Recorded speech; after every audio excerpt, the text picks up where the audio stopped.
Here's the file, and let's say I want to rename it. And usually F2 is doing the renaming, but currently if I go on it and press F2, it's bringing the volume down, it's not renaming it.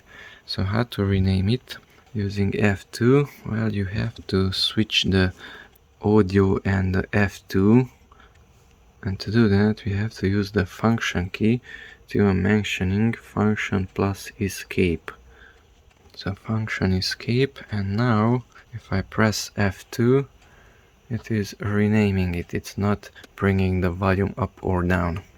Go to a different file, F2, and you can rename it. If you restart the computer, this will remain in the same manner.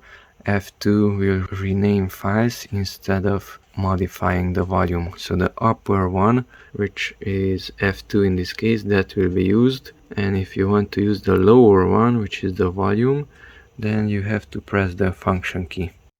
To reverse it back, function escape once again, hotkey priority mode, and now F2 is bringing the volume down once again.